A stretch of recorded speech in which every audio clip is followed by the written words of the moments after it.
It's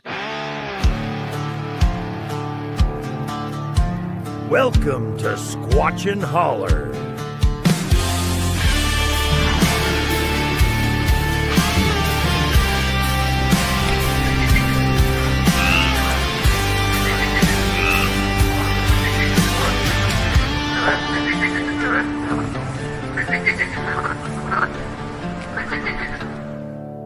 In the mist where the trees lean low, Squatchin Holler's got a tale to show.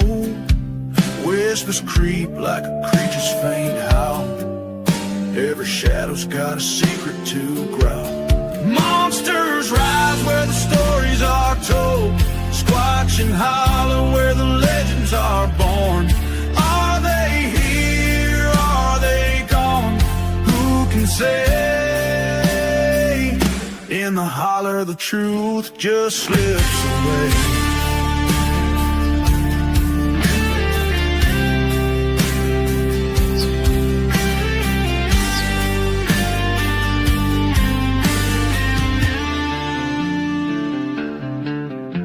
Huge footprints fade where the creek runs thin. A lantern sways, let the search begin.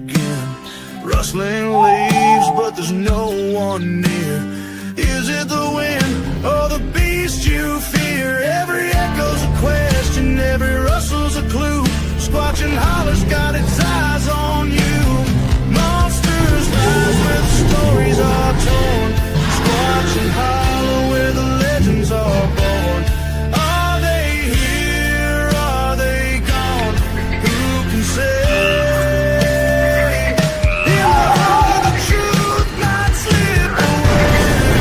And now, with your Squatchin Holler hosts, Roger Williams, Amanda Stowers, and Ashley Range.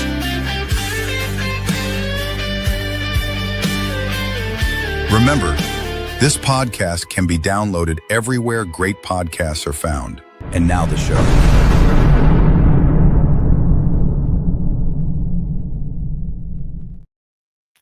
hello, everybody. Hey, everybody.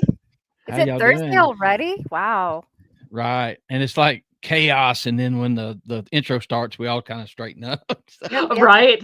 Yeah, backstage is Deep breath. backstage. The Y'all, good news is nobody needs to know what's going off the rails. Like it's all Unless we different do as like soon we as- just do and take it tattletale on ourselves. so I want to brag on the chat. There's 100 messages before we even get started. People are I talking know back the and chat forth. was chiming off like crazy prior to the show. I was backstage here doing some backstage stuff, and at like 7:15, 7:20, there was already like 6 or 7 people in there already, and they were going back and forth. So thank you guys. That's means a lot to us that you guys are early birds, as you were, if you want to call it that. I know, and you know, we got our numbers this week, and I'm just humbled by the amount of views, and you know, here on YouTube we can keep up with it, but with the podcast we had no idea. So we've only been doing this 2 months on with this way, and I was blown away. I don't know about you guys, but I thank was you. absolutely blown away. And like you said, I was truly humbled. And just again, thank you to everybody who's, joining in and coming along on the journey. Is like I said, we're all learning and trying to figure this stuff out. And a shout out actually today. I had somebody, speaking of humbling, I had somebody today come into the museum and said, "Hey, aren't you on that podcast show?" And I was like, maybe, yeah. And so I'm not you. It was great. So shout out to Miss Leslie if you're out there listening again. It was really nice talking to you and meeting you. So yeah, it's still taking a little bit getting used to people recognizing you I know, as you're right? coming up, and it's like, oh yeah, I've chimed in and listened to your show. It was really good. People I hear in town and stuff. I'm like, It's so funny that you it's say getting that, used to it. Amanda. I had a similar experience today. I was at the post office and I saw somebody who, it's like small town. You just know people, and the first thing out of her mouth, I got some finger guns and it was like, love the show. Oh my goodness. And it's just like, oh, you don't think of it being local. You think of it kind of going out into the ether, but Exactly. sometimes it's, people are watching and that's awesome. And again, like they're saying, guys, this chat is the friendliest, most welcoming, it always lifts my spirit being in the chat. So you guys are awesome. Thank you. Yeah, and thank you. And we're going to do something different beginning each show. I stole the idea from some other podcast and I kind of liked it. We're going to do a trivia question that kind of has to do a little bit with our guest for the night. So tonight, and some of y'all will know this, we're going to do Squatchin Holler trivia. It's going to be quick. We're not going to spend a lot of time on it. But Amanda, could you read the question for us, please, ma'am? Absolutely. So it says Appalachia stretches across 13 U.S. states, but which one is located entirely within the Appalachian region? All right. So I'll give y'all a couple of seconds to figure it out because I know what it is, but Hillary can't answer. what? We already got a few answers. Yeah. Hillary lives right in the middle. So I see some correct answers and Roger don't know how to use the internet. Here we go. Come on, Roger, you can do it. There we go. Yay! West Virginia. Yes. The answer is West Virginia. And I didn't know that. I mean, I figured from the chat, but that's cool. You learn something new every day. Mm-hmm. And the reason I picked that is because our guest tonight, Miss Andrea Billups, is a native West Virginian. She's been all over. I'm going to let her introduce herself because she's really humble and she's probably, we're impressed by some of the things she does, but I can tell right away that she probably doesn't like to talk about herself. So we're going to bring her in and just let her introduce herself and let her get started. I've heard her story and I love it. I love it because we have something in common because we've experienced some similar things, but also she's gotten to a point where she doesn't care if people don't believe her because it happens. It's true. And she just puts it out there and with her job and some of the things she does, I applaud her for having the courage to do that. And you never know who you're going to inspire to do the same thing. So let's welcome. Absolutely. Hello. Hello, everybody. Miss Andrea, welcome. Thank you, guys. I appreciate that. Yeah, so Roger here is tattling, saying that he has heard your story and your stuff. I personally have not yet. I didn't get to do any homework this week because I actually wanted to get to know you and hear it from you firsthand, if that's okay. Of course. I don't do these podcasts very often, but I'm happy to work with you guys and to get to know you all better. So you want me to introduce myself. I am a native of West Virginia, a very proud native of West Virginia. My career has been primarily in journalism and also in academia. And I've lived now in 10 states, which just means that I'm down to one storage unit, which wow. I know. Everyone, please clap. But I live in North Carolina now, and I work at a major private institution that's pretty well known. I'm not going to name it, but I know what it is. I have been a journalist. I worked in Washington, D.C. for a time. I worked for several years for People magazine, the celebrity publication. Oh, wow. I worked in public media, and maybe my favorite job, of course, is teaching students. I've taught at 5 universities now, and I super love that part, teaching journalism. It's a tough time for journalism right now, but I still, think it's maybe one of the most important jobs anyone could ever have, and I, honor all my brethren out there who continue to do the good and hard work. But my journey to Bigfooting was not something that I sought out. And, Mm-hmm. I have people in my world still who will say to me, that Bigfoot thing that you talk about, you're just joking, right? And I'm like, I'm not just joking. And they're like, I think they look at me like anyone who's going to out themselves in Bigfoot world, opens themselves up for scrutiny. And there are a lot of Mm-hmm. really amazing people in this world, very independent minded people, I feel like. It takes a certain independence to allow yourself to go down this rabbit hole. And there are a lot of cranks in this world too. But a part of me, one of the reasons why I think I like to tell this story occasionally is it's just the body of knowledge. Um, I think all of us out here involved in this have a piece of this puzzle.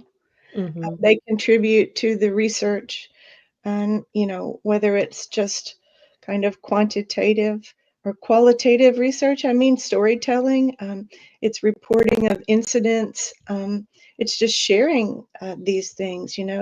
We really do have a growing body of research out there. And so I just decided I'm getting older and I'm just going to talk about it. And, if you want to call me crazy behind my back, well, okay, then I'll accept that and I'll move on. But so I'll just kick it off, and you guys please stop me and ask questions. And Well, so, Miss Andrea, I want to say something before you get started. sure.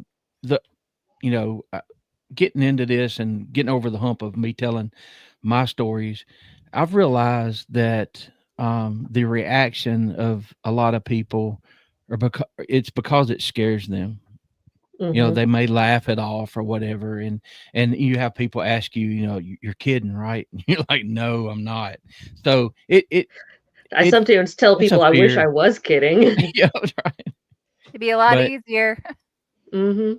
yeah, Yes, but all of that, all of that.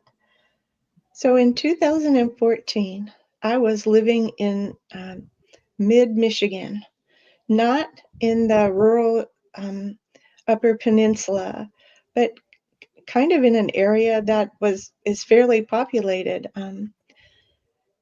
My partner Steve and I, we bought this really beautiful house in 2009. Um, the house plays a role in my journey, so I'd bring this up. But the house is a modern house. The whole back of our house, it was 2 stories, with glass ceiling to a floor. And behind our house, to the left, opened into a massive kind of forest trail system. Directly behind us was sort of a wetland. No one could build, and there was no one behind us. So maybe about 60 feet from the house, you started to get cattails and that kind of marshy area. Mm-hmm. And our house, because of how it was situated, we pretty much always kept our blinds open because it's just so beautiful. And Michigan can be very gray, and so we just kept that natural light coming in all over. Um, our living areas were upstairs. Our bedrooms and offices were downstairs, and that's a part of how this kind of plays into my journey. So I used to walk maybe 3 or 4 times a week on this trail system. If I went sort of down the street from my house, maybe, um, Mm-hmm.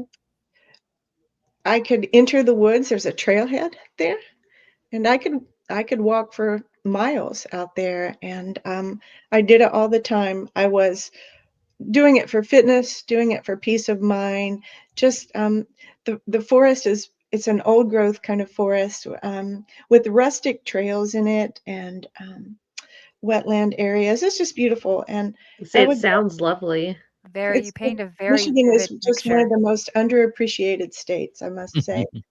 And so I went out there, rain, snow, whatever, and did my thing. And For the longest time, there was an area of that woods that I would not go into. And I would joke with Steve, I'm like, I can't walk that way because that's the enchanted forest. And I use that phrase all the time, yes. so yeah, it it it gave me very visceral creeps. Hmm. Um, you know how people talk about how they feel energy? Well, this area is about maybe a mile and a half into these woods, and um, it it's dense. It's where trees are so compacted, the canopy there, it's dark, right? Mm-hmm. And yeah, it was just I would come up over the hill and start to come to this area, and I would just get the creeps. I don't know why. And this went on for years, literally. So we moved there in 2009. Um, so finally, I don't know, maybe 2013 or so, um, I decided this is stupid. You're being a baby. Walk in there and see what you see. And so I did go in there, and I found this area that sort of pulls up off the trail. And right there in the middle of it is something that I called my angel tree. And it's this giant tree that had been hit by lightning at the top of it. So when you look at the branches at the top, it kind of looks like an angel that is standing there. And the part of the tree that got knocked out by lightning is sort of right beside it. And I would go out to this tree area, and sometimes I would take a little pocket New Testament. I'm a Hmm. Christian believer, and I would just take my book out there, and I would sit down in there. All kinds of pine needles on the floor, right? And I would sit in front of my tree, and I would read my Bible and meditate and pray. And it just became a little ritual for me. I decided it wasn't scary there, and that the angel tree was my favorite space. And behind the angel tree, if you could look at this, kind of like a bowl. And you know, it opened up. One of my friends, I have three squatching partners that are my ride or dies. My friends Jim and Tim in Michigan, and my friend Courtney in Florida. But Jim and Tim would always say, this looks like a meeting place because it sort of carved out this kind of round I'm space. getting Lord of the Rings kind of round table vibes there. It's just magical and it's peaceful. And anyways, long story short, I would go out there and I would do my thing, and I was doing the same thing over and over. Sometimes I think that predictability in this is very meaningful. Mm-hmm. Um, I was not a threat. Um, while I am a Second Amendment proponent, I never took a firearm out there in those woods. I took a cell phone and that little New Testament, and so I was not in the Bigfooting world at all. I had heard of it. That's Jim and Tim out there by the angel tree in the winter. Um, I, I went out there not looking for anything. Um, so it's a spring morning, and I was working from home. Um, and I go out there. It's still chilly, and I do the same thing. I come and I sit down in front of my tree, and the trail is sort of down here, and I walk up to the tree. It sort of sits up here, and almost immediately I felt uh, anxiety. I felt that it's that strange feeling, I'm like, I saw people in the woods sometimes out there. People would cross country ski and occasionally would trail run out there. This is not hyper rural. I want to be really clear about that. Um, but on this one day, I just sat there and just sort of a wave of fear came over me. And I just never really had that. Maybe I should have been more careful. But your brain tries to talk you out of it. Don't be stupid. You've done this 100 times before. And all at once the hair on my arm stood up. and I felt like the back of my neck, you know, that kind of hyper visceral response that somebody would have. And something told me to get up. And I did stand up, and I turned to my right and started to walk maybe the 5 or 6 steps that it would take me to get back down on this trail, right?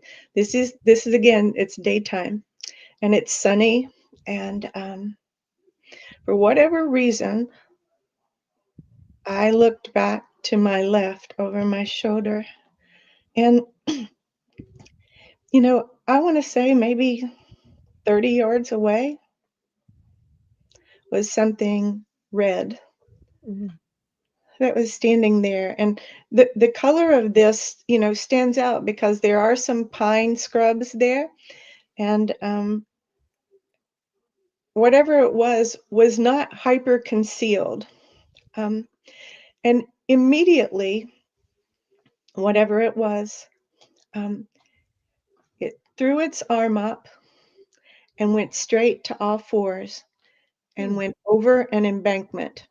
So behind where it was standing and how this trail is situated, you walk around, down and around, and the trail comes down, and there are embankments on both sides of this, maybe 5.5, 6 feet embankments, right?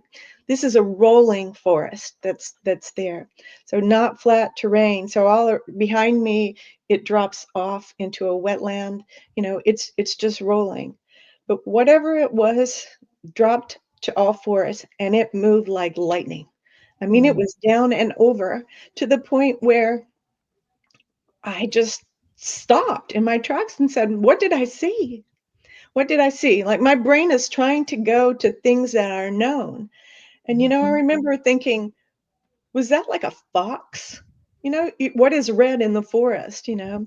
Flying squirrel? No. I'm like, no. Suddenly, I'm realizing that I saw something physically upright, and it it moved like lightning. And you know, you wonder what you're going to do in this situation.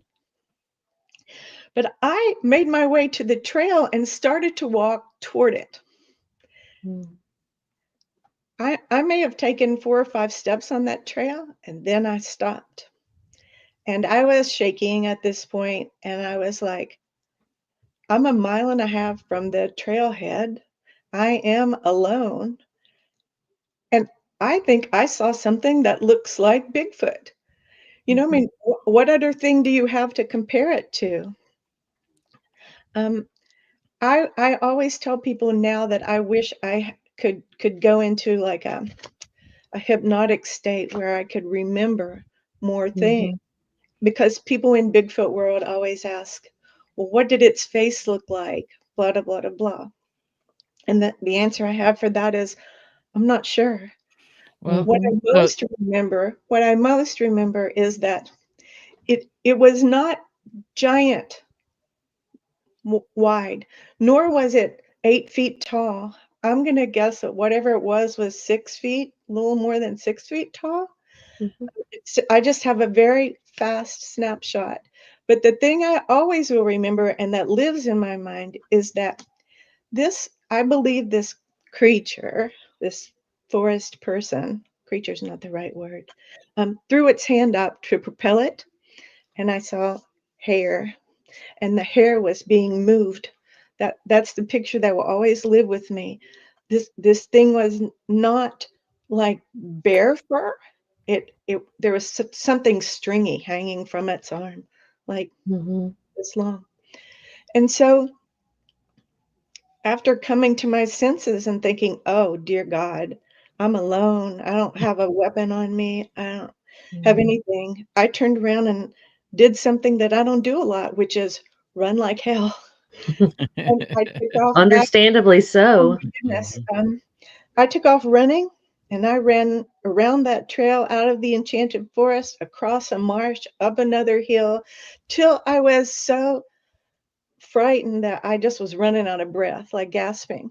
And I remember I sat down on a log because I just couldn't put together what had happened to me, but I was panicked. And Mm. I was nowhere near that trailhead, by the way, nowhere near.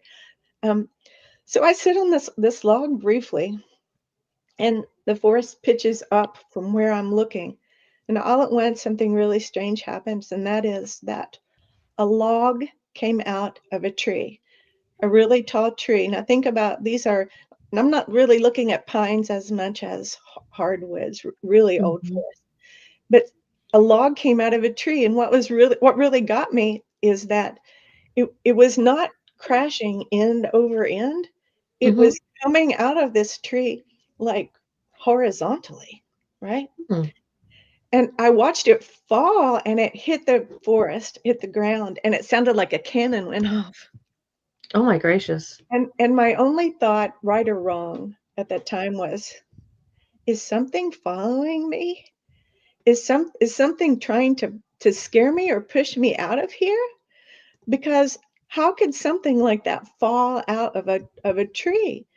And your mind is just rolling at that point. And so of course I stand back up and I do run. I ran all the way home. And I remember sitting on the porch of my house thinking, what just happened to me? Um, Mm. do I even trust what happened to me? Like, I feel like my whole world just got shattered. And I'm like, this just can't be. See, my voice is rising. I can feel I myself know. starting to shake when I talk Can about it. can I I interrupt for just a Yeah, second? yeah, So,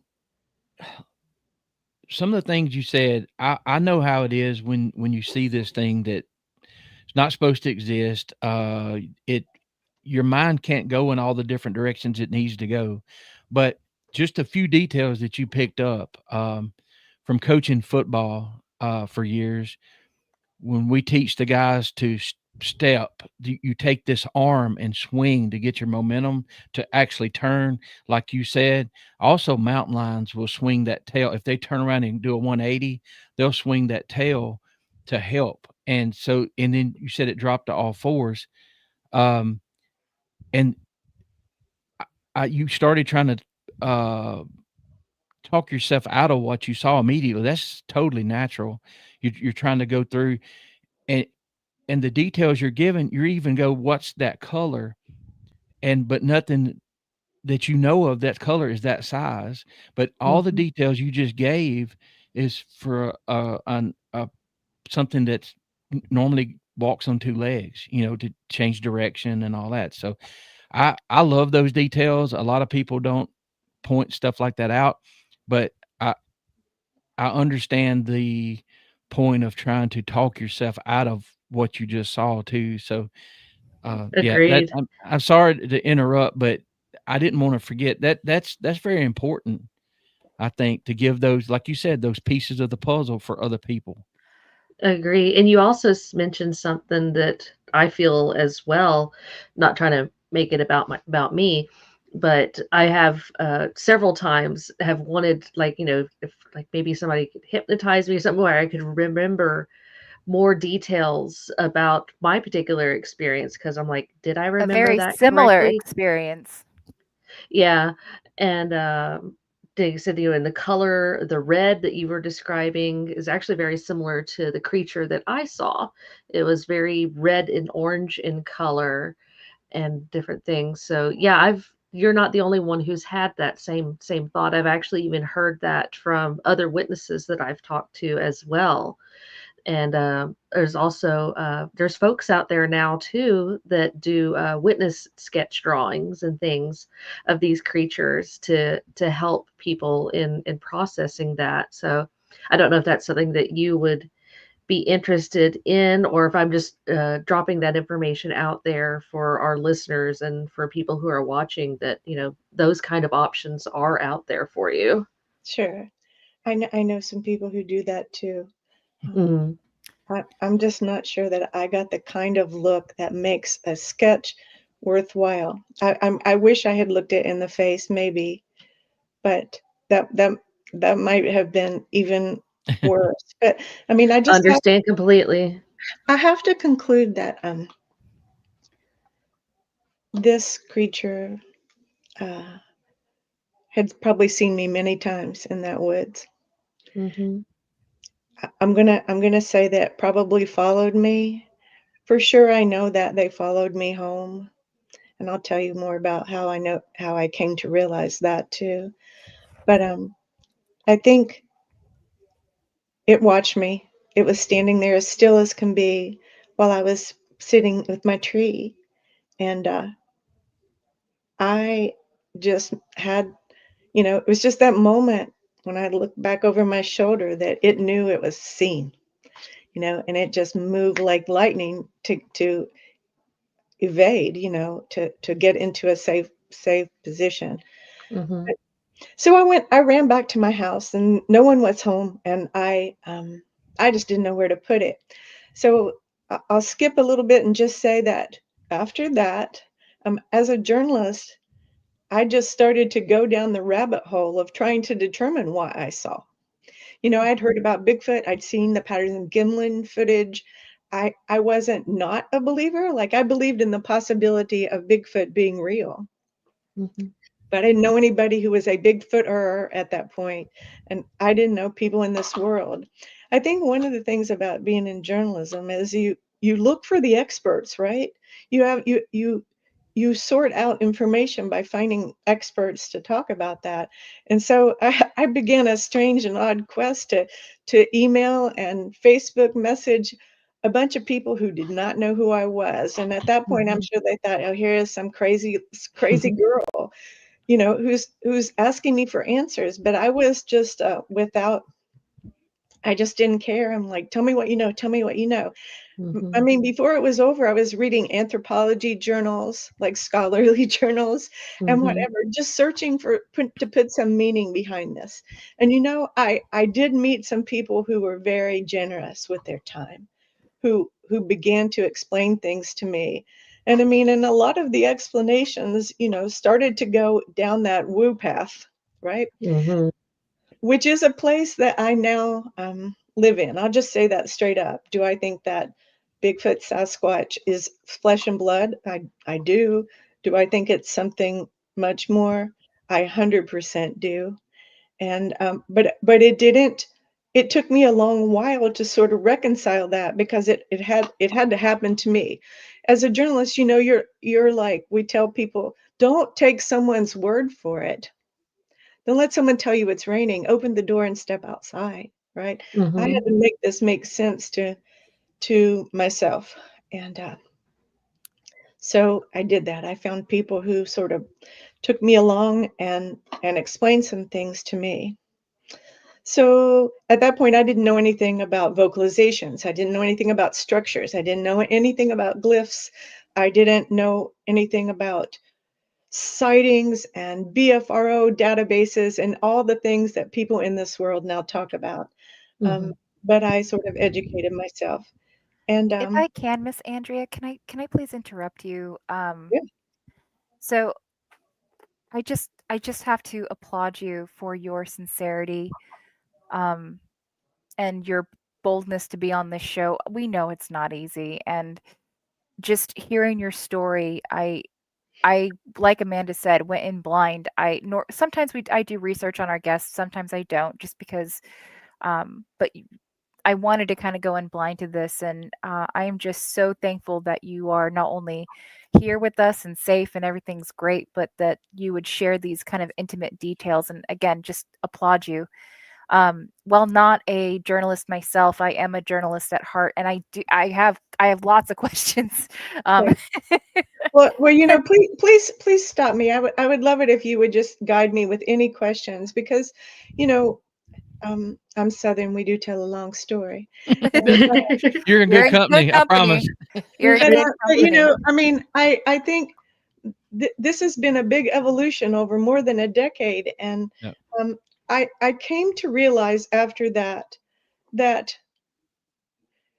I had never been alone in those woods, and I was being communicated with over and over again, and I did not understand what was happening. The things that other people have described in lots of accounts, but things were being left on my back porch, right? I was being gifted things, weird things. Um, pieces of metal, pieces of glass, uh, a toy car, maybe the weirdest thing that ever landed on that back porch was like a leaf that had been rolled up, and inside of it were mouse parts. Oh, wow. Mm. Like, not the whole mouse, Right. mouse parts. And what's really funny to me is that in my real life, I love mice.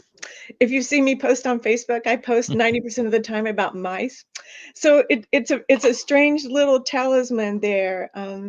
I don't know if that was a food gift or you know, you could conclude that a neighborhood cat left that to me, but I don't know any cats that could roll up something. It's such an Mhm. odd thing to get. But things would land on my back porch, not every day, but occasionally. I once came home from a walk in the woods and there was a maple leaf that was stuffed in the handle of my door to our bedroom. I told you we kept the blinds open in the house. So Mhm. essentially, if you're in the woods, we're a terrarium. You see, you see everything going on in this house. Like for right or for wrong. I mean, I would wake up in the morning to deer, wild turkey, everything in my backyard just staring at me. That's how close Mhm. to the woods I was. And so, but when this gifting thing was going on, I was like, clueless.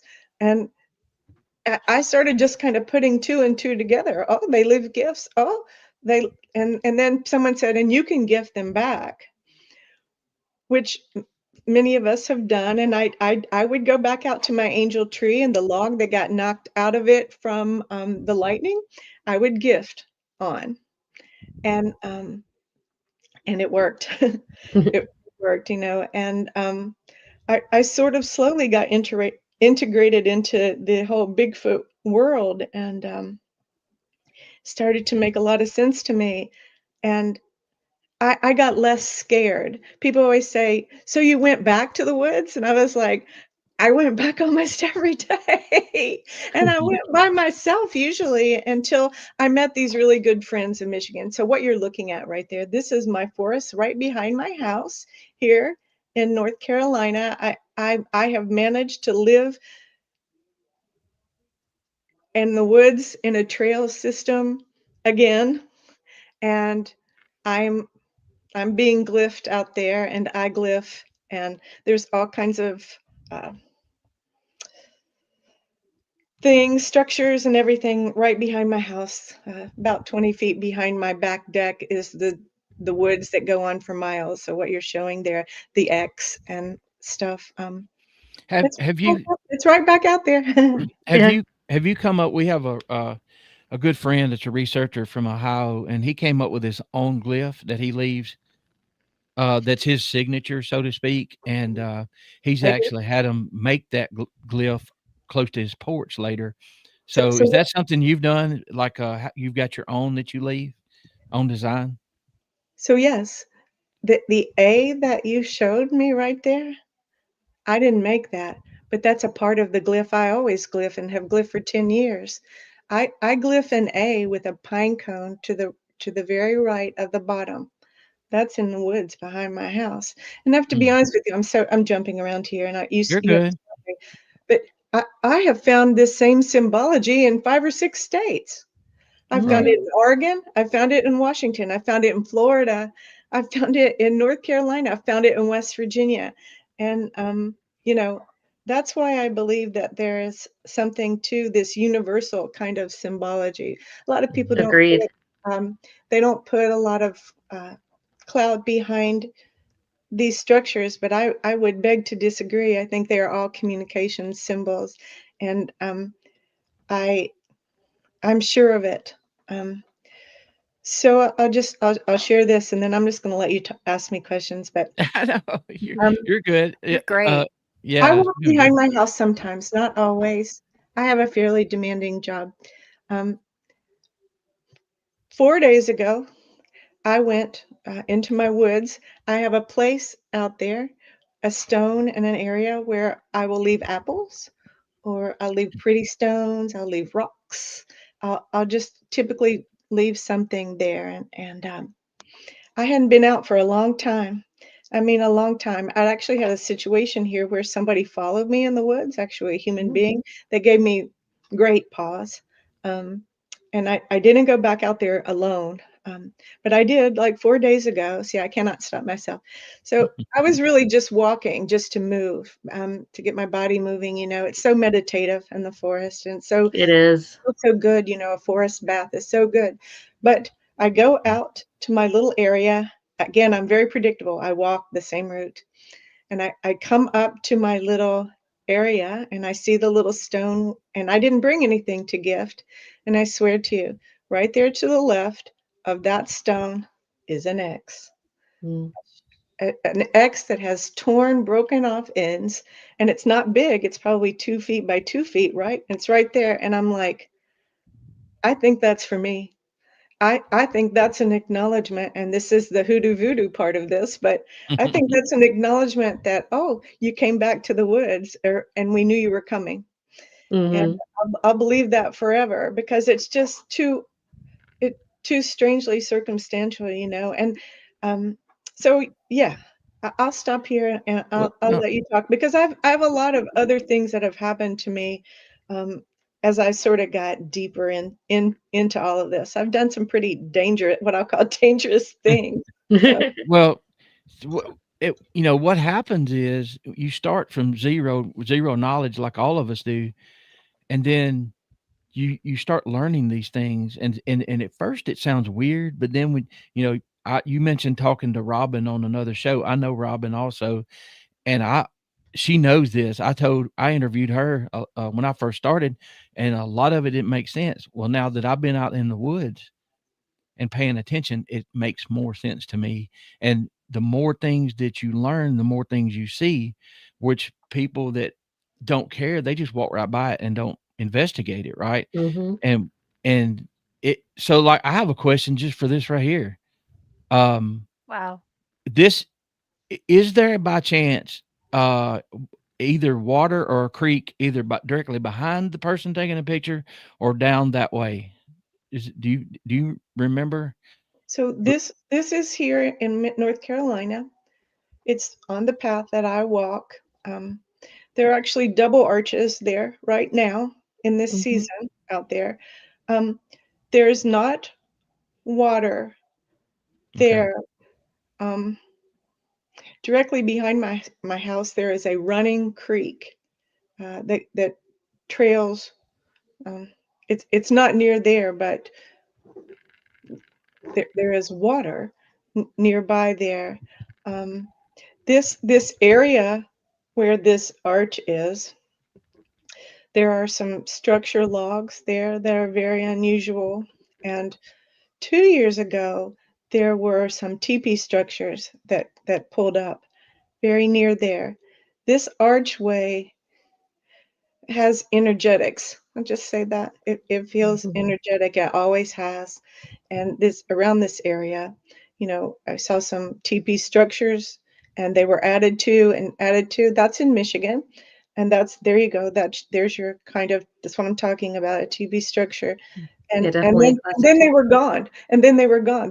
They're no longer. When I was out here there most recently here in North Carolina, the previous teepee structures were gone. Could someone have done that? Of course, someone could have dismantled them, but someone could not drape these giant tree bins by themselves.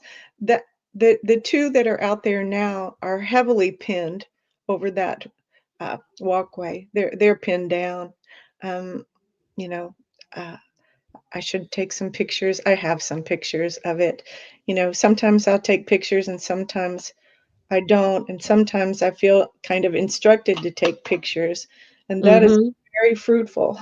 And I have pictures that I've taken years ago and I'll pull them back up and then start to go through them and be like, okay, there's something in this picture, and I've even Mhm. had people send me things and say, I don't think you're alone, and here's why. You know how that is. And then you have other I Definitely. hear people saying, this is just pareidoia, and I'm sure some of it is, and not discounting that, but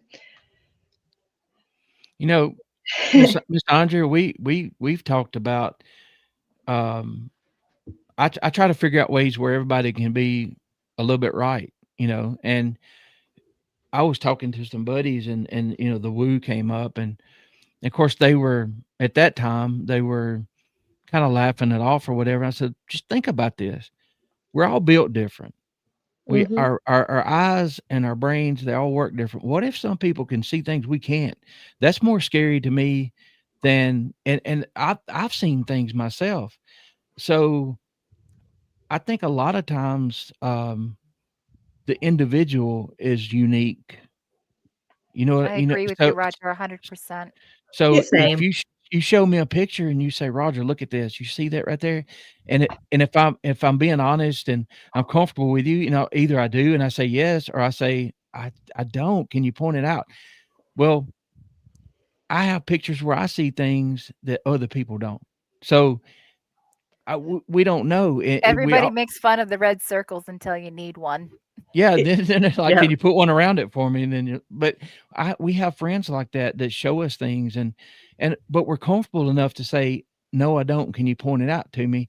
And they don't get upset. So we're trying to build a bridge, so to speak, between the different camps. And I think it's worked a little bit where like be a little more open minded and don't just Mhm. dismiss what this person's saying because you don't understand it. So so it yeah, I think that you are right.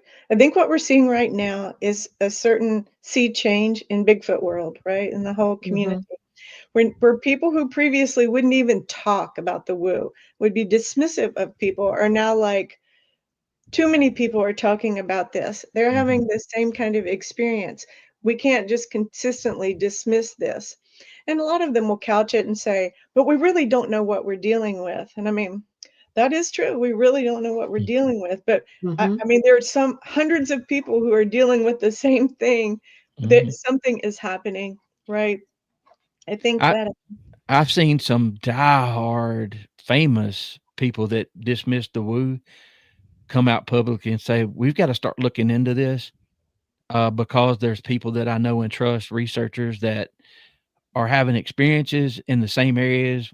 We don't know how they're connected, like you said, but maybe it's just the area, maybe it's the, quartz rocks, maybe it's the, whatever the natural things that are there. But I think for me, starting out with flesh and blood only from my 14-year-old self seeing a Bigfoot, to now, I have to keep an open mind because Mhm. I've seen too many strange things with my own eyes with witnesses there. So, yeah. So, I mean, this in Michigan, after that first sighting happened to me, all kinds of crazy things happened in that woods. I mean, all kinds of weirdness went down out there.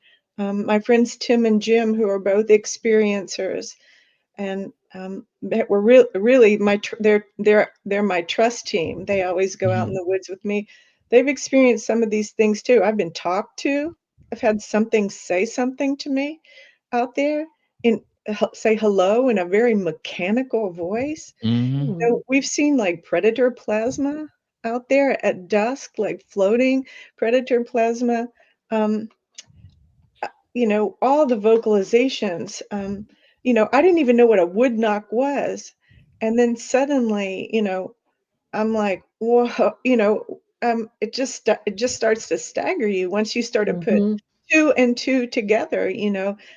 Jim and Tim were really kept me from losing it, and Robin to a degree too. I mean, Robin really explained some things to me that were just straight up crazy. But they gave context to me in such a way that I'm like, that's undeniable.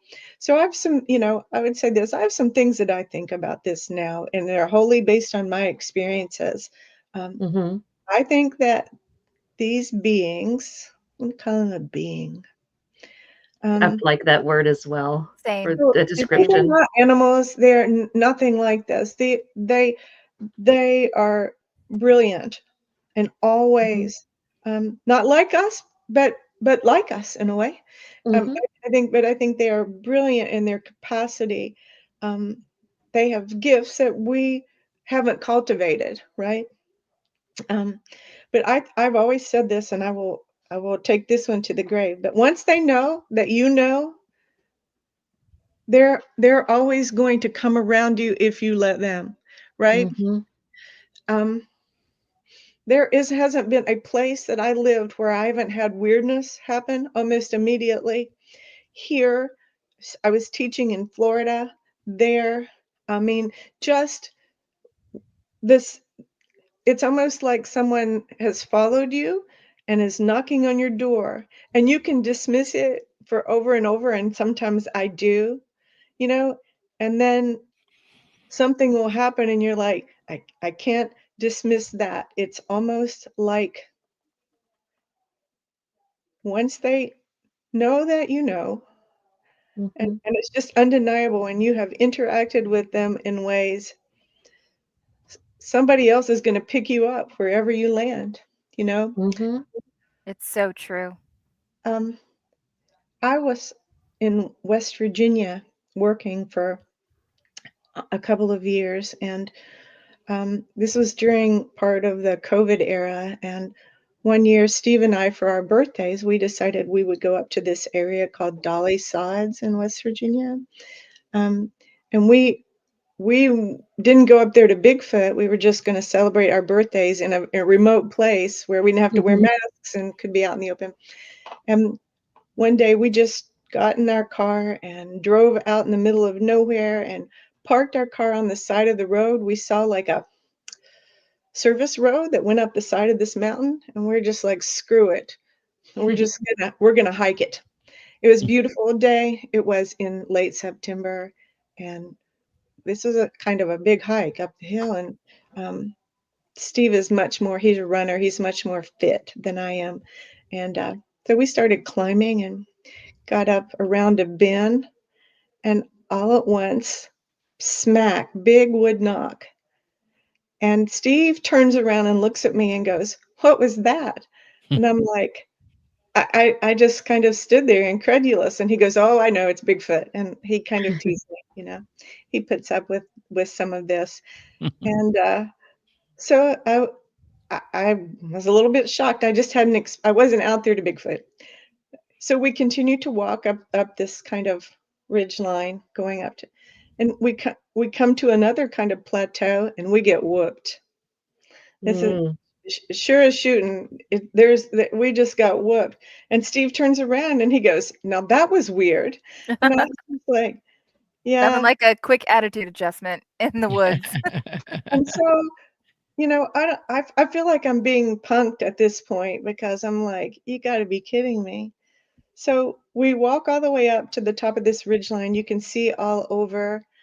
It's interesting up there. There is like a 2-footed trackway that goes back into the tree line and what Mm-hmm. have you. And I thought, you know, this is the most beautiful area ever. And we just sat in the sunshine and enjoyed it and stayed up there for a while. And we came back down this trail the same way we came in. And I'm not kidding you.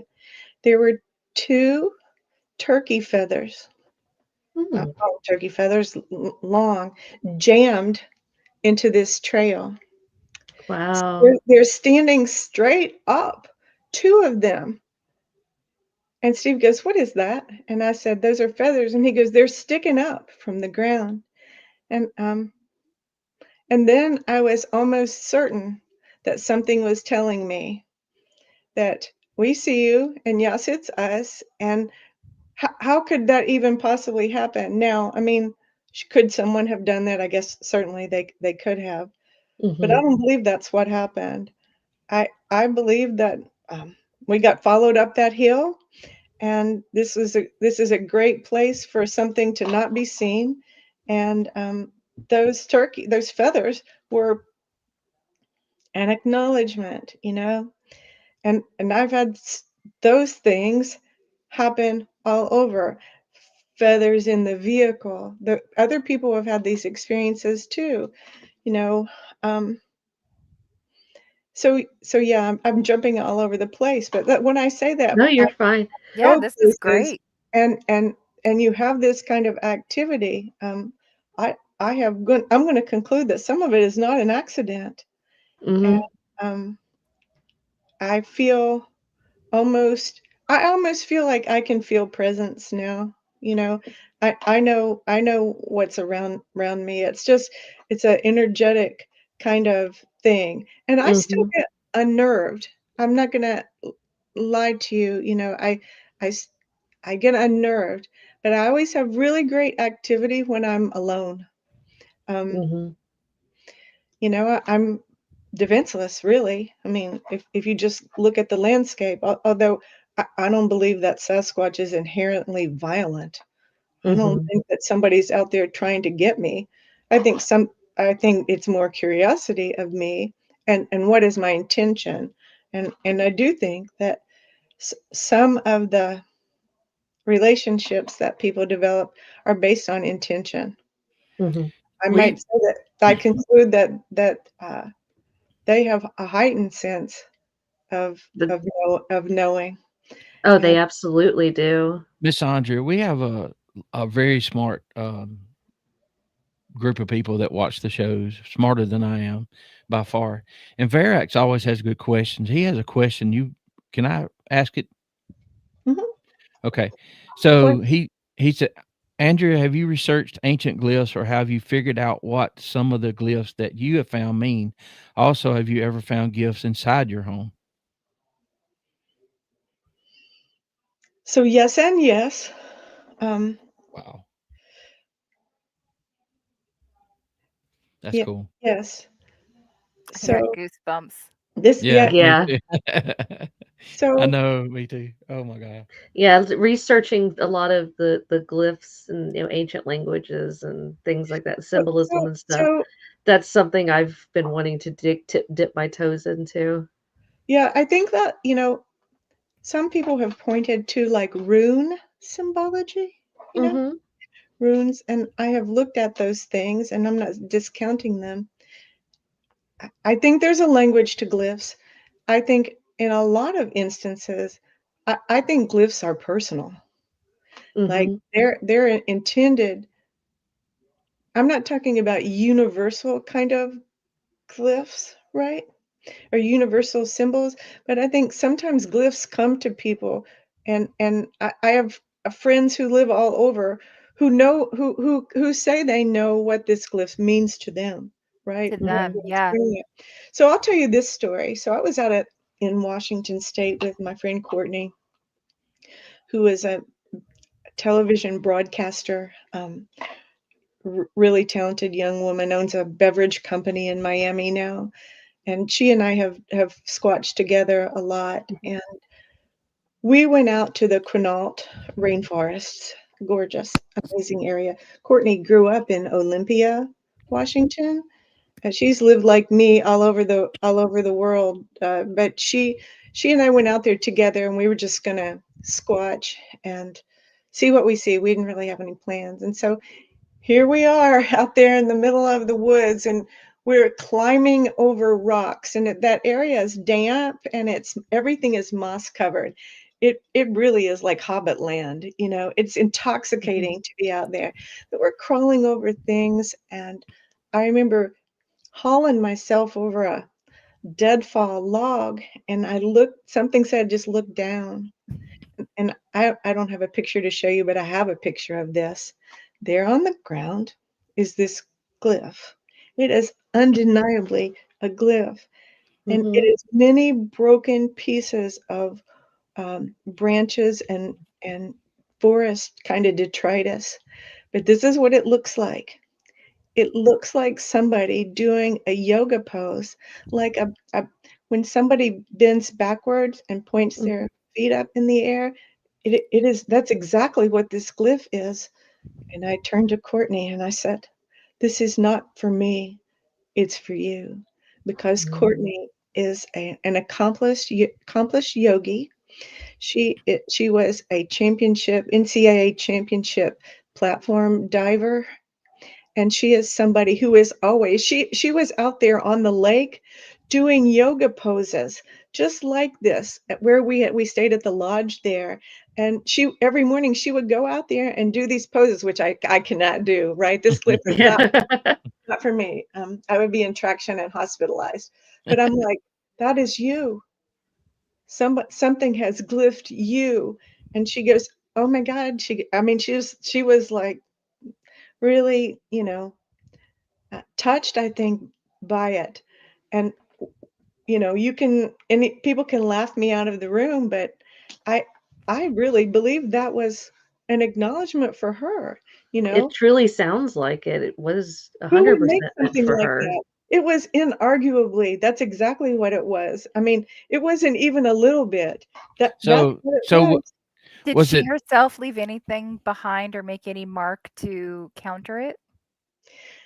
I can't remember if if we did that. I don't know. I'm getting old. I can't remember what we did, but it was a very spiritual place. I would just say, you know, um, very spiritual and and wild, just wild. There's so much reverence, when you look into those woods. I picture a family of people living there. It's like, oh, this is your home. This is your beautiful home. I Mhm. wouldn't dream of defiling it or coming into it with ill intention. I mean, it just causes you to go to that space and say, yes, this if you think that something can't exist and never be seen, you walk into that rainforest, and I'll tell you that, you know, something who was good at evasion could be evade for a very long time.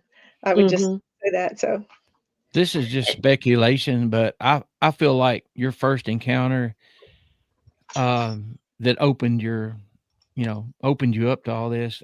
I feel like they're drawn to your calmness, the curious, and we've had, you talked to a lot of researchers that's been doing this a long time, and you said it was about a 6 footer.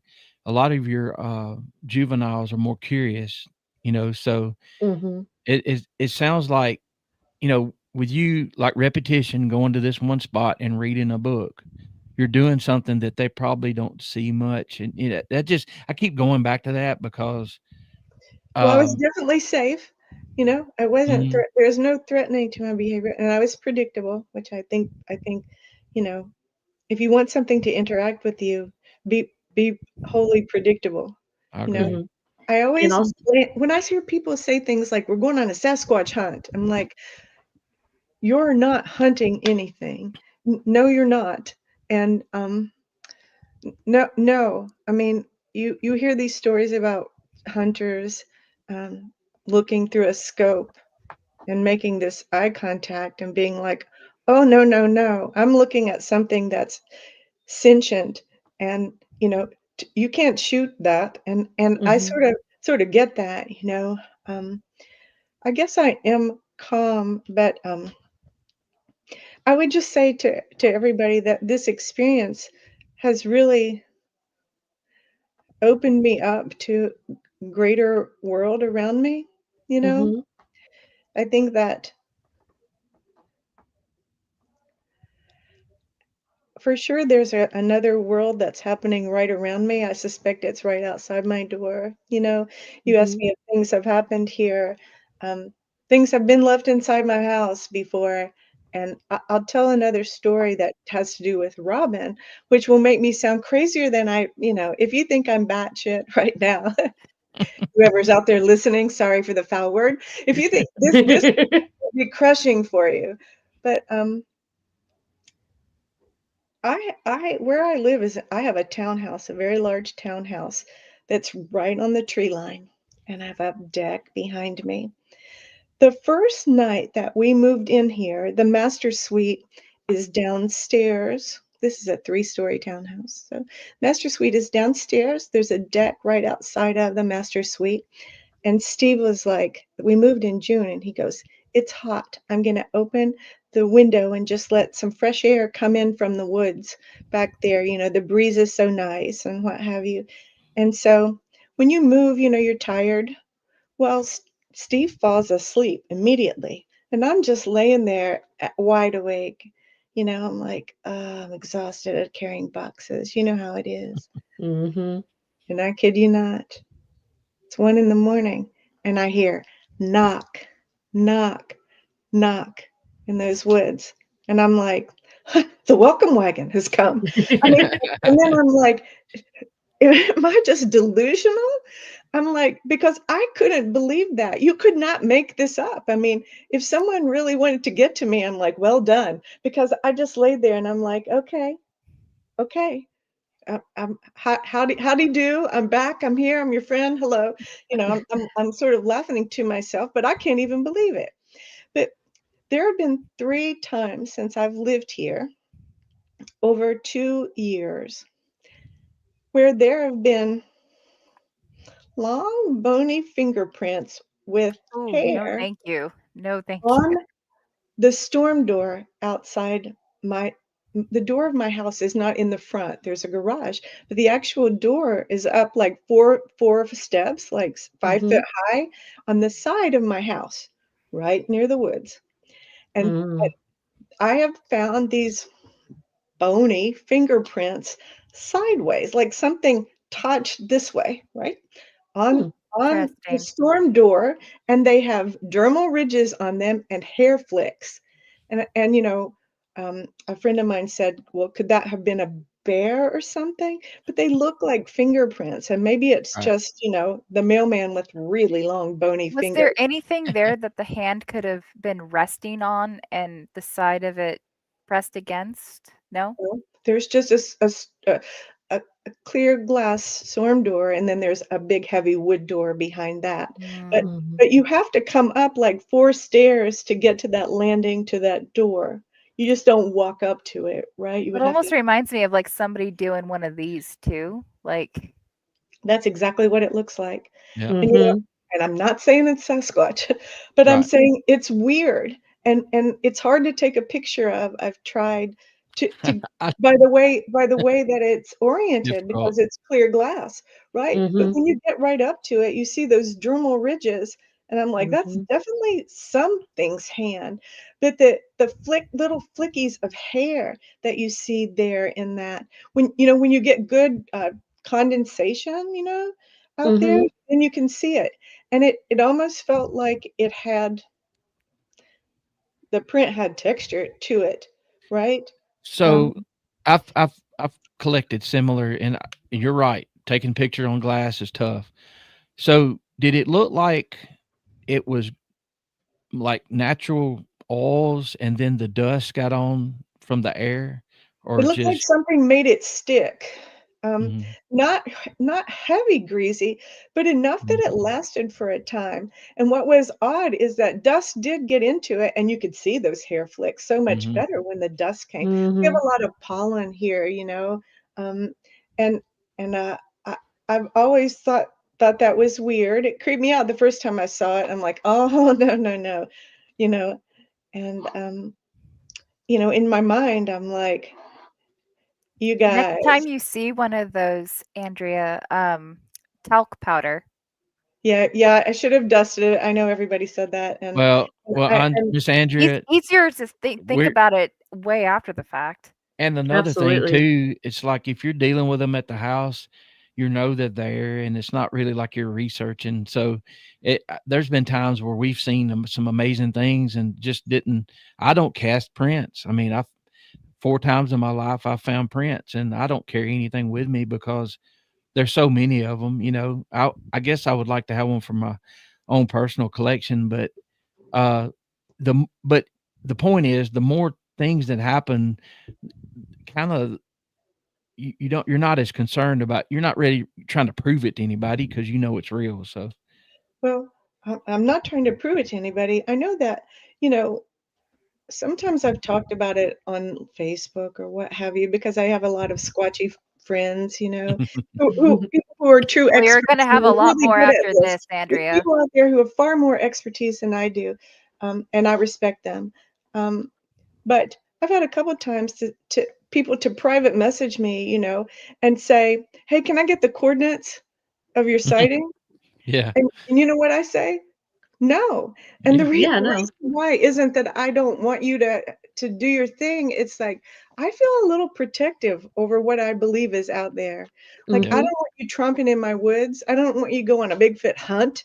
right, Okay? Not a hunt. You're hunting something that's way ahead of you, way beyond you. And Absolutely, and yet you I'm said not you've made sending, such a connection with these beings as well, you and know, they've made such a connection with you. I definitely wouldn't want anybody to mess with them.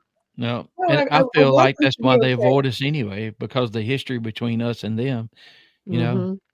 I can't blame them for wanting to stay away from people. People Me are neither. bad. Yeah, Yeah. I Me don't neither. blame her at all. People suck. Yeah. Teasing, I teasing. Yeah. And so I'll let you ask me some questions, but I'll share this thing about what Robin said to me later on, because this is just beyond.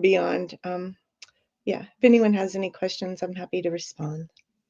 Ashley, Ashley? I know I you have a do. bunch. I do. Okay. I'm going to shotgun some of these, Miss Andrew, only because I actually am short on time. I have to, unfortunately, leave this uh, conversation in the next little bit here. But I would love to connect with you Well, please um, do. Yes. after this, because I don't know how many we'll be able to get through, depending on answers and if anybody else wants to jump in with their own questions. So, in no particular order, I just want to start by what year was your home built? Do you recall? The house that we had Mhm. was built, I'm going to say probably in the mid to late 90s. So well before you guys were there, right? Yeah, it was a builder home. Yeah. Yeah. Yeah. Oh, interesting. Because it makes you wonder what the previous tenants maybe were seeing or experiencing. Um, I wanted to ask also kind of as a joke, did you get a good deal on the house? But maybe they were in a hurry to sell.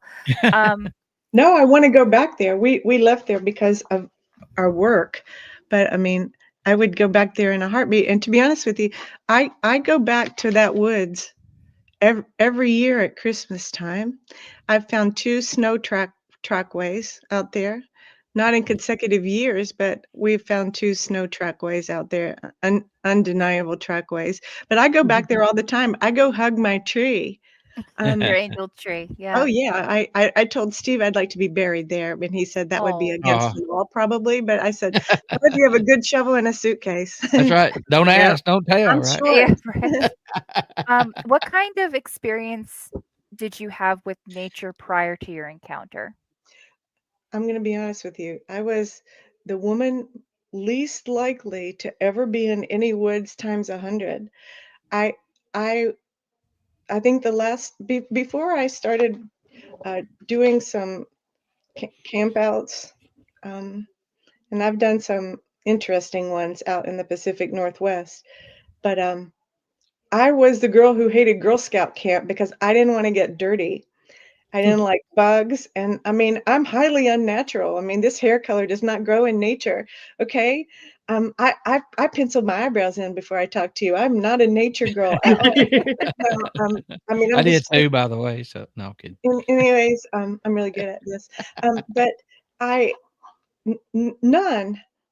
I lived in this house was the most beautiful place I'd ever lived in. It's not I'd owned houses before then and other places, but I'd never planned to live in this kind of area. We just fell in love with this house and it put me right there. And I mean, I don't know. I suspect that I was supposed to do this, and it's kind of a trajectory that teed up in my life. I just don't think there are accidents in the universe, to be honest with you. I agree. Agreed. Yeah. I have a couple more, but guys, I don't want to steal like No, please do. Please Roger, do. did you have a Yeah. question? I've got a good one from, Verax again. Mhm. He's had some terrifying encounters. What he's trying to do is, hear more stories like yours where it's more calm, you know? So, it says, "Andrea, you've described a paradigm shifting encounter. How did that moment affect your worldview, your work, and your role as both investigator and communicator?"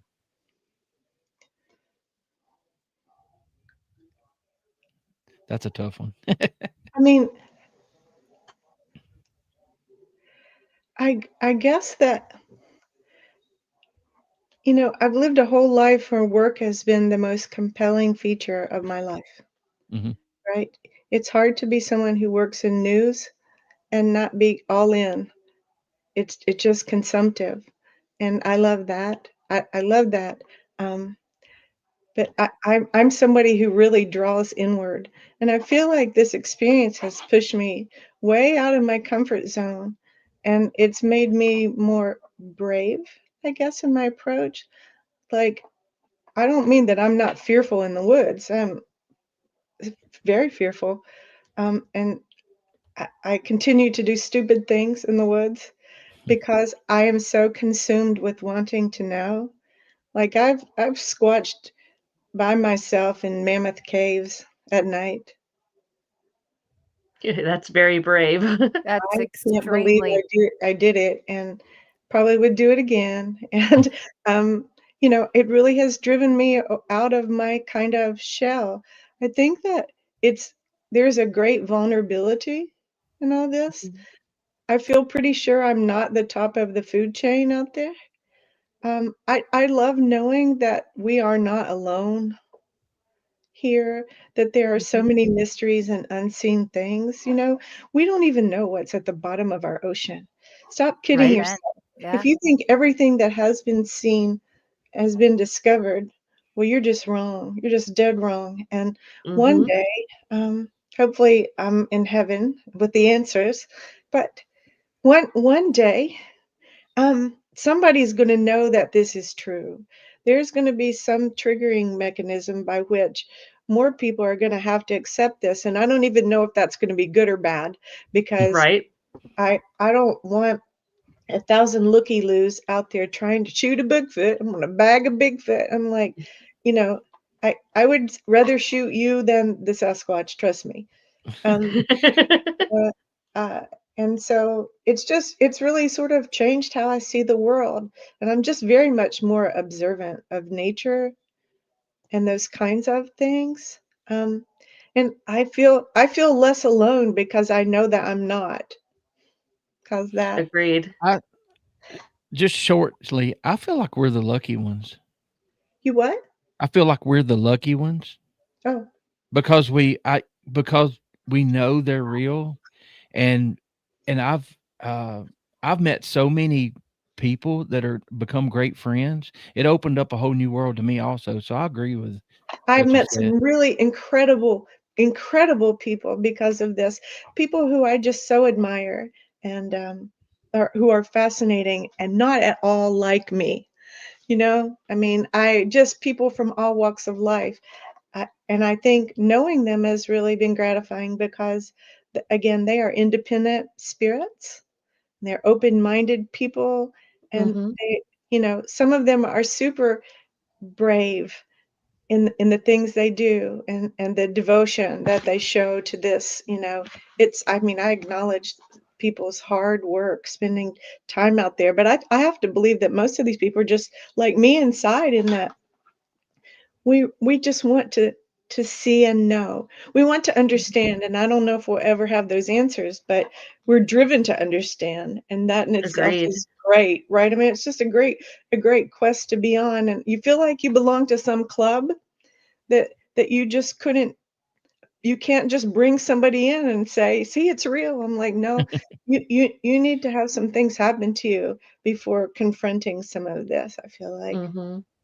I tell Agreed. people all the time that I've been shown things when I was ready, like the layers of an onion. It kind of had to happen the way it did for me to be ready for the next step. So if that's woo or whatever, we all have different words for it, but it becomes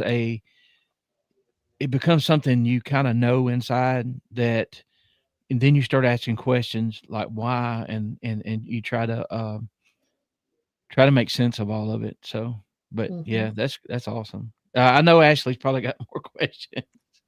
Sorry. So, yeah. No, We sh please go throw them out there. Yeah. I know you've got to get going. Um, Earlier you described having this sense of kind of fear and dread. My question to that would be, could you argue that, like, was it beyond reason? Like do you feel like it was somehow unnatural or maybe even induced? And do you have anything else in your life to compare that type of fear prior to when you experienced in that moment? I think that there is some capacity, whether it's energetic or whatever, to impose fear on people. I I agree. think um, I think it comes probably from like a survival instinct. Mhm. Um, there's a part of me that wonders if when when when I had that sighting, if it weren't intentional. Like somebody once said to me, they're only gonna give you what they want to do. They're in charge, and they're only gonna show you if they want to be seen. And I'm not sure I believe that entirely. I think some sightings are just pure accident. Uh, Mhm. what was the second half of the question, which I'm pretty sure I can't answer? Oh, do you have anything prior to your experience to compare that same level of fear or dread? And I guess I'm kind of pussyfooting around the nature of the question is because a lot of people strongly believe that these beings can project a sense of fear, dread beyond what we would say is normal. And I was just wondering if maybe you felt like in that moment it was just so happened to be like the scariest moment of your life, or do you really feel like it was being projected onto you? If you could even tell, some people can, some people can't, but just more about that fear and if you've experienced that fear again since. So I don't know that I feel like it was projected on me. I think what I was feeling was just straight up raw energy of something else being there that was in a state of like hypervigilance. I'm kind of empathic. I think I just felt that energy. So Mhm. here's that is not the most scared I have ever been in Bigfooting, though. A gentleman who's a researcher, well-known researcher, a very nice man, invited me to come out to join to visit his research area. Um, I had contacted him and had some conversations, and he just quietly said, I'm willing to take you out here. You just have to lose some of your fear because this isn't, you know, this is not going to be easy for you where I'm going to take you. And my Steve was like, you're not flying across the country and going out in the middle of elevation in the middle of nowhere with someone you don't know. You're going to be a missing 411 episode. Yeah. And I said, yep, I'm going. I'm going. So I got on a plane and I met this gentleman, and he said, look, this is your time. You can back out. He's like, there's no shame in your game. He goes, I want you to understand though, that if you go with me, that, um, no one's coming to get you and save you. We're not that place. We're not going to a place like that. Um, there was a conversation about can you use a firearm? There's one in the console of this truck and an extra set of keys, and that's about all I have for you. And I'm like, oh, dear You're like, God. "Oh, And okay." so what we did there, what I came to realize what we did is I call it free camping, which means no lights, no tents, no fires. Mhm. So I'm going to go in the middle of nowhere and I'm going to sleep on a cot, and I'm not going to light a fire, and I'm going to make myself the absolute most vulnerable I could be in the woods. I'm going to tell you that is hard. That is the most scared I have ever been. Um, because all kinds of crap went down. Okay, every Mhm. imaginable thing could went down. Um, so yeah, I'm exasperated. So I was up there for 3 nights. Um, on the second night, we decided we would do something weird, and that is we were going to sing, dance, clap, shout, play a cell phone when we could get reception, and do anything we could to call attention to ourselves. Mhm. And I sort of in the beginning was like, well, nothing's going to happen. We're in the middle of nowhere. And so Surprise. we were sleeping in a clearing, right? So behind us was a big fat drop off over the cliffs, big fat drop off. In front of us was forest canopy, right? And to the left of us was an old logging road that you could barely four-wheel up. Just telling you what this looks like. So we're standing there, and in front of us is just open woods, and we're dancing and we're laughing and we're singing and we're just being ridiculous. And I look to like a 10 o'clock position. If straight ahead of me is 12 o'clock, I look to like 10 o'clock. And one of the rules that he had was nobody's going inside that tree canopy at night. Not a chance. No way. And that I was comforted by that because, anyways, I keep looking. And when there's no lights and you're at an elevation, you see every star in the sky. So you have ambient light that filters back through trees, right? Mm-hmm. But your eyes start to adjust to that. So I think I see movement back in that tree line. And I'm not sure, but it feels like something is shifting like this. And I'm moving quickly, and it didn't move quickly, but it moved enough that I felt like I looked at motion, and I kept staring at it. I'm talking about staring at it for half an hour, just staring there. And you start to talk yourself out of what you're seeing because fear starts to creep in. And all at once, I think what I was staring at turned its head, because you know how you get like raccoon eyes if a light reflects? I saw like that amber look, right? And I'm like, and then I'm like, what am I looking at? Something that's shape starts to spread out like that. And about the time where I was about to lose all breath in my body, the researcher says to me, "Do you see him at 10 o'clock?" And I'm like, I'm So like, he'd been seeing oh, too. no, this has gotten real. And here's what I did, like a damn girl. I grabbed the side of his, I remember this. I grabbed the side of his pant leg. Okay, we are not familiar. And my feet felt like they were in ice blocks. And I could not move. I literally was paralyzed. I looked down and I can't move. And I'm like, that is not real. I was in that. And he goes, "That's what you came here for, right?"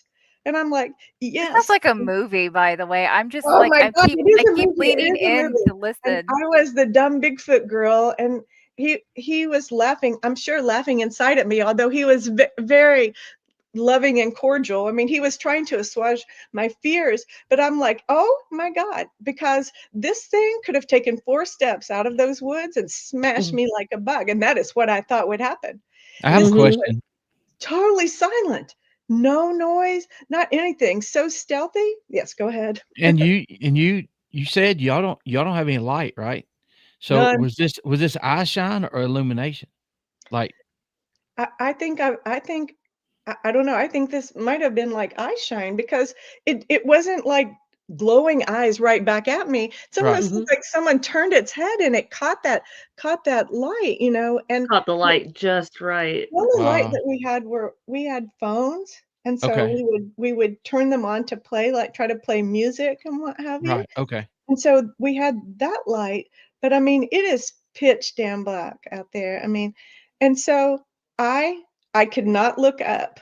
I mean, I was like, if something came out of the woods, I could not run. I would have dropped to my knees and said, "Don't hurt me." And it was utterly silent. And you know what happened? Nothing. But maybe 5 minutes after this happened, and he goes, "Raise your head up." He goes, "And look at 2 o'clock." Well, Big Daddy over here was not alone.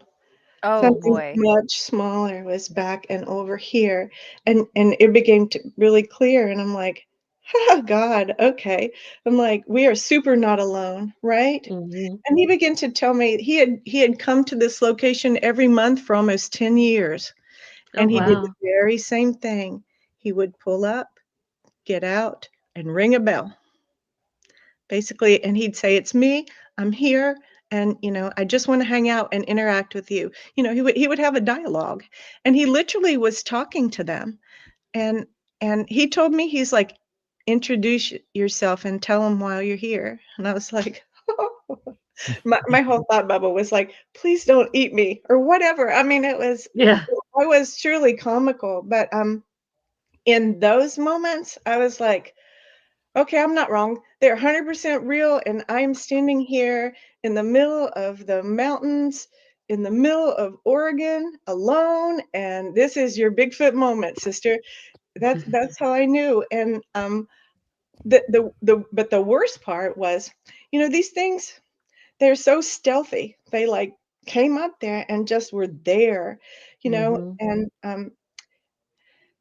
we had to go back to our cots and sleep the rest of the night. And Mm. we spent another night there when we were awakened in the middle of the night with all hell breaking loose.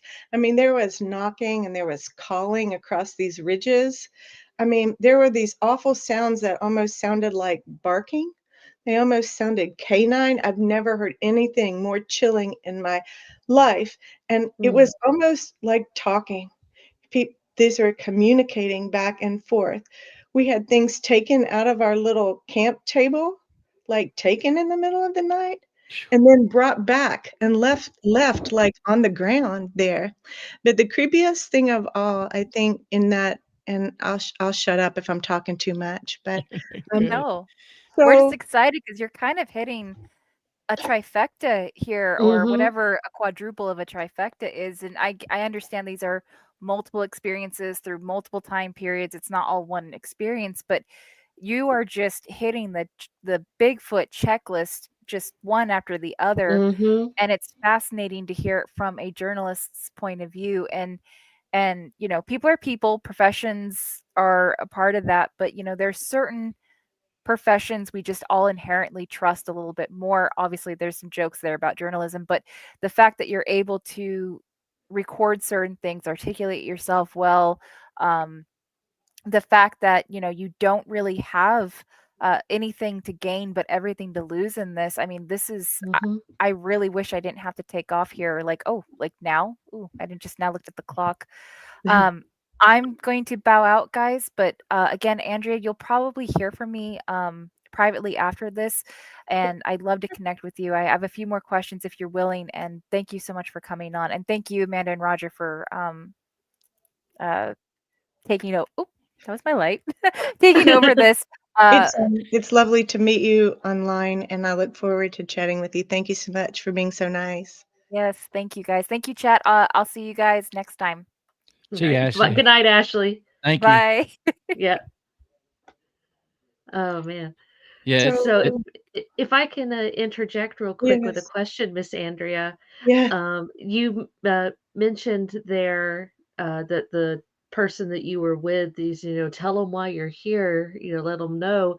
I was going to ask, in some of your other times where you've gone out squatching per se, I wish there was another word for it, but squatching is the only okay, one I it's know of. okay. Um, do you ever either speak or think your Yes, intentions whenever you're I out there? surely do. I do. Um, Because me and Ashley, we actually both do the same thing as I I well. do So I this in my assumed you head. I had. just I say in my head, I'm like, hi, it's me. I'm coming out to see you tonight. Um, I hope that it's okay. And I said, please don't scare me. I wanna connect with you, and I mean no one any harm, and I hope that you will trust me. Um, and I always just say things like, you know that this scares me, so please, I want to interact with you, and I've kind of just opened myself up to saying, um, I'm coming as someone who wants to learn more about you, blah, blah, blah, blah. Maybe that Mhm. sounds really weird or creepy, but I No, mean, not at I all. know, definitely ask for protection. I'm like, Mhm. and when I first got into this, after years of not being able to talk about it, I never dreamed that I would be doing exactly what you're doing, Miss Andrew. I When we get out, I either say it out loud or in my head.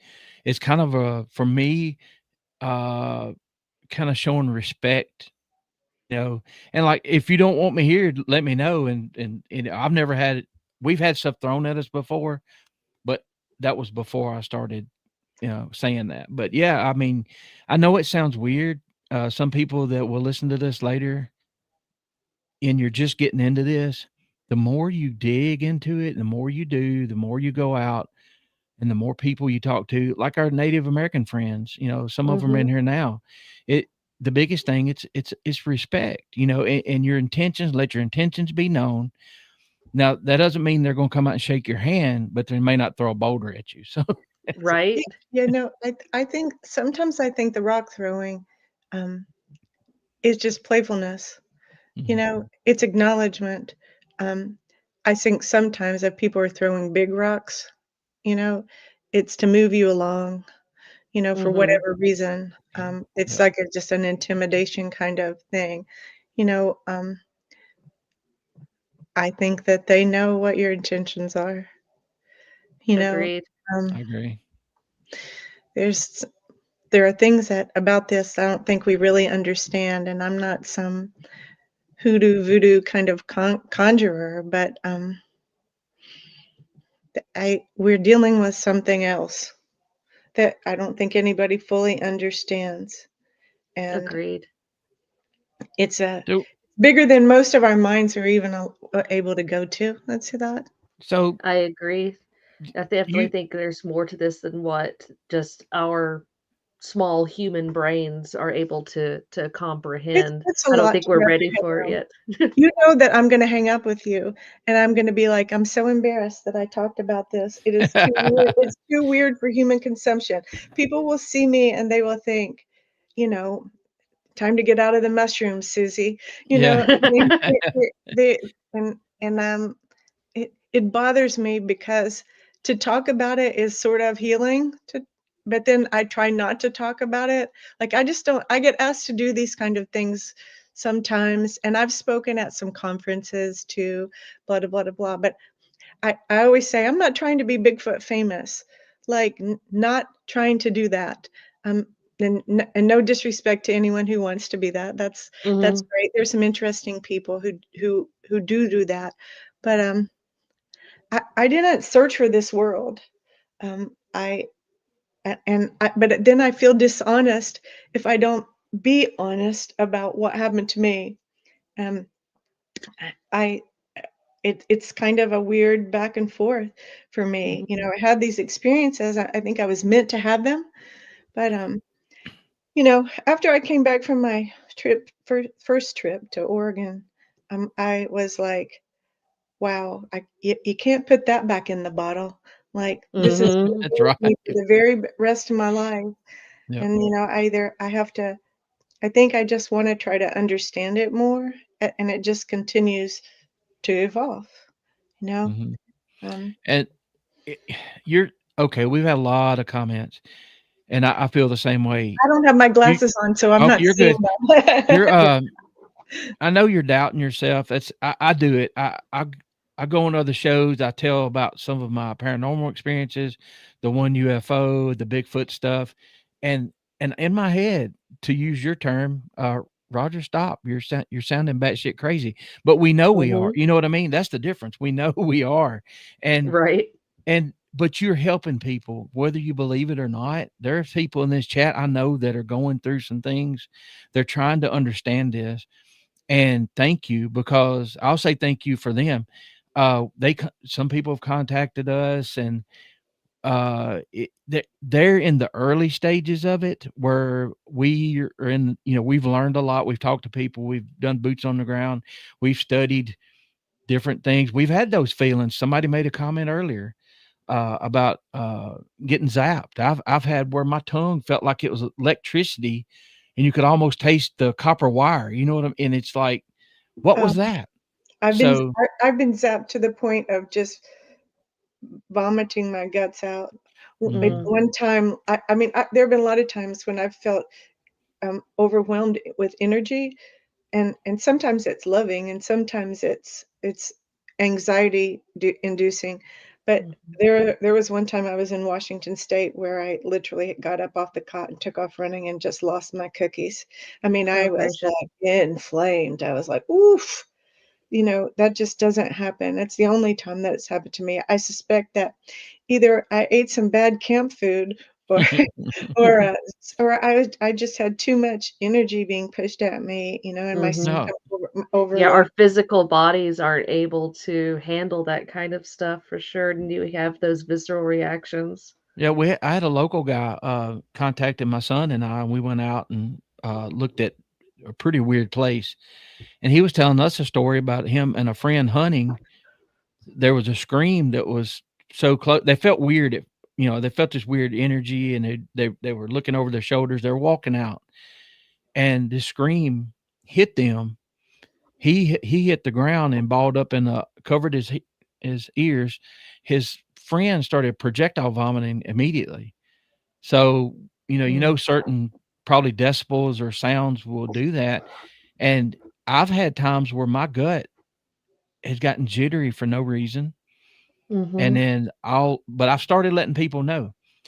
Just 3 weeks ago, we were in one of our hot spots and I felt the energy hit me on the right side of my body.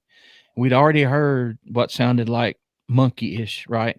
Mhm. And we're on alert, my son and I. I didn't say anything about the energy. He said, "Do you feel that?" And I'm like, "You gotta be kidding me." Oh, I said, "What no. what what are you feeling?" He said, "This whole side of my body, I got goosebumps, my hair's standing up." I'm like, "Yeah." And see, he wasn't into all that, but he's had some things happen. Now his I believe it's your mind gets open to certain things, and I feel like not like flipping a switch, but you're paying attention more than you would. Does that make sense? Sure, of course it does. You're attuned to that. I also think that certain things operate at a different frequency from us, and and and some of that energy output is more than your constitution can take. You know, Mhm. I that's hard to explain to somebody, It but is. it's like, it's uncomfortable I've been uncomfortable in places just knowing, I don't know, people talk about orbs that you see and all of that. Um, Mhm. I think that's a part of this energy stuff that we're Mhm. seeing. Have you That's yourself experienced any of these orbs and Oh, things? yeah. In different states, in different places, 100%. Um, Orbs and lights, strange lights. Um, Mhm. Mhm. I yeah, So, okay, that leads into a good question, and I don't know is a great answer. So, do you believe that in some of these areas where we either research or investigate, and we go in looking for tree structures and all, but we end up seeing orbs, then we get some knocks later, maybe a couple days later. Do you feel like it's an area that draws these things, or is it something about the area that you're more likely to have these encounters, or is it the person just wherever you go that you may draw? I mean, that's tough and it's speculation, but I have my thoughts on it.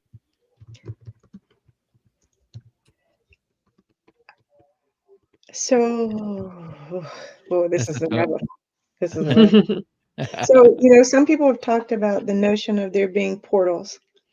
And I believe that from a scientific standpoint, that there most certainly are energy Mhm. portals in certain places. Um, I think that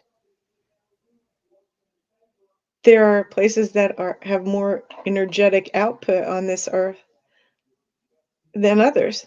People Agreed. have talked about Mhm, something called ley lines, right? mhm. Ley lines. Mhm. I just think there are places and spaces that carry energy, and that's sometimes I think that is why we see more sightings in these places. I think that there's something to Sasquatch, Bigfoot, forest people needing energy, Mhm. feeding on certain energy. Mhm. I've often wondered, if there isn't something to man-made energy here that they like.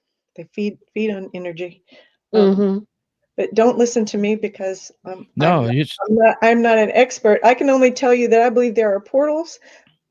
I believe that I've been in a place where I've seen one, and that's a whole nother story. But I wouldn't have believed it until I saw things, and other people have seen things there too. And that's probably not my story to tell, but um, I believe that those things are absolutely real. There are vortexes in certain places on Earth here. mhm, I don't think we understand enough. These are still, the great mysteries, Mhm. what is out there, and how things are going. I mean, I try to calm myself and say, well, there was a time in the continuum where people said the earth was flat, you know, Mhm. argued that to the death almost, and that's not true. And what don't we know? We make a lot of assumptive things down here, right? I still think Mhm. mhm. that we're evolving our knowledge, I don't know how to answer you any better than that, except there is some connection to this and energy, I'll I say. believe it. And 5 years ago, I never would have dreamed I would have asked that question or even agreed with some of that, but just like you, Miss Andrea, when you have experiences that you can't understand, it's broad daylight. There's strange things happening at night, the lights, the orbs. I'll send you an orb video we caught a few months ago. It was on the 33rd parallel, quartz rocks all over the ground. I saw a face in the thermal, and then all of a sudden we get to recording this, and a lot of people know this story. I'll send that to you on the messenger and let you look at it. Now, with me seeing that, and now I have the evidence to show people, how can I deny that? It's there. There it is. So I've had to open mine anyway, but I've really had to open my mind up. And then once I did, I started to remember, hey, I was in Sedona, Arizona one time, and I felt like my skin was about to come, and I didn't know what about the vortices, whatever back then. But that was one of the strangest places I've ever been to before I knew about any of this. So Mhm. Well,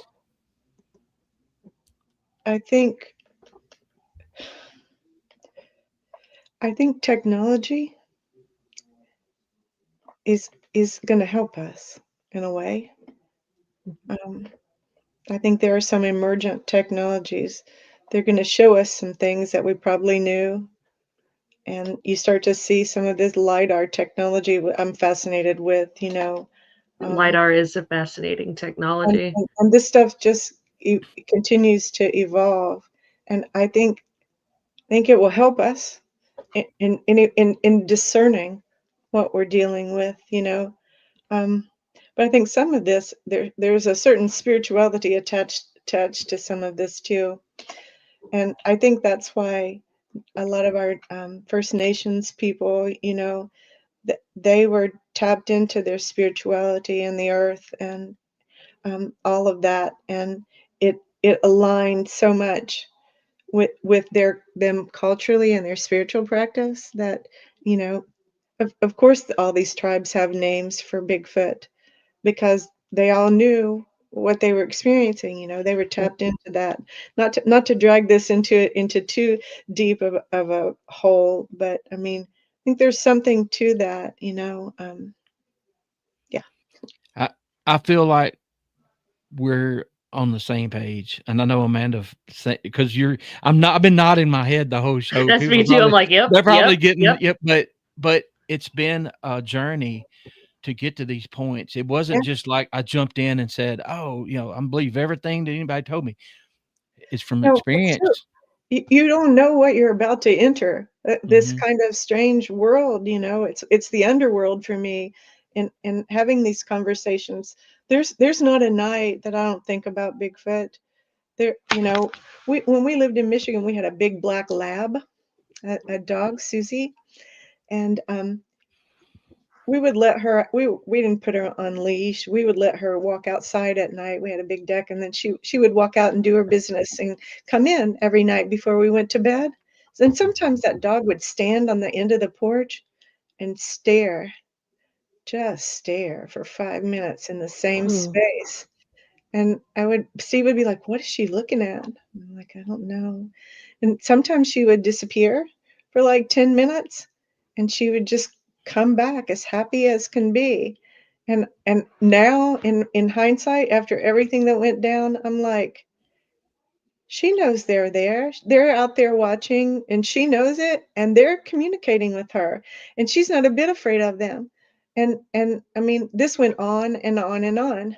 And my dog is definitely a part of this journey. There are some things that happen where the dog knew, just knew what came around. I mean, oh, very strange things. She's passed away, but you know how dogs have sensory development that we just don't.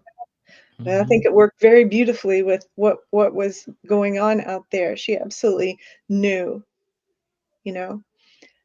I don't know if others have experienced that. I've heard some interesting dog stories, but I've heard interesting dog stories from other witnesses and other um, researchers or squatchers out there. So yeah, You- the animals, dogs especially, they're in tune with these, and it always seems like the Sasquatch either has a they always either have a deep hatred for them because they are always barking at them, or they do exactly what you're talking about, where they communicate as in some form of way with the canine.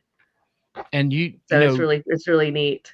we have connections with our pets that you can't explain to people that don't have pets, Hmm. and those are your warning signs for danger. They'll let you know. You learn them, and then when they're acting strangely, like you saw your dog, you're like, what is she doing? And but always pay attention to them, 100%.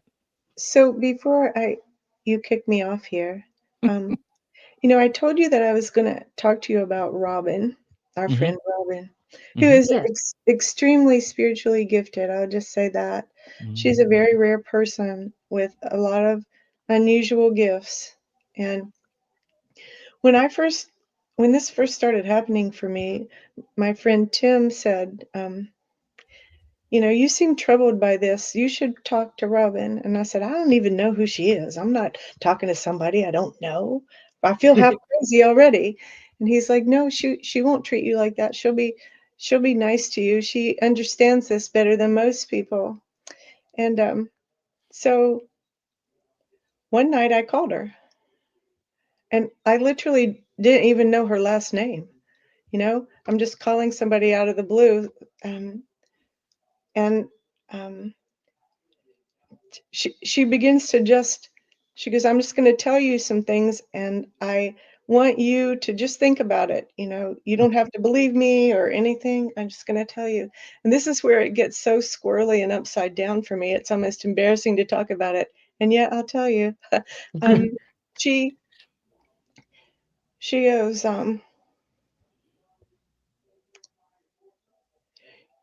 your dog, they say that there's something wrong with her. um, they say she walks funny. And I was like, oh. So my dog was a seizure dog, and Mm. she took medications for seizures that impacted her central nervous system, and sometimes when she would run, her back legs would buckle underneath her. Mm. They were weakened by this medication. And it didn't hit me in the beginning when she said that, and I'm like, who would know that? Who would know that? She's like, they like your dog, they feel for her. She goes, I wouldn't be surprised if they're trying to heal her. And I'm like, okay, that's off the chain. And she goes, I think you have a little girl, Sasquatch, who follows you in that forest out there. And I said, oh. And now I'm like, really crazy. This is getting crazy. And Robin says to me, she says she loves your blonde hair. Oh wow. And I was like, I don't know you. I'm not your Facebook friend. And now you're talking about the color of my hair. And that really kind of got me. But then the biggest and wildest thing was she goes, She says to tell you that she loves your red rocking chair. And I said, okay, that makes no sense to me whatsoever. I'm like, my red rocking chair?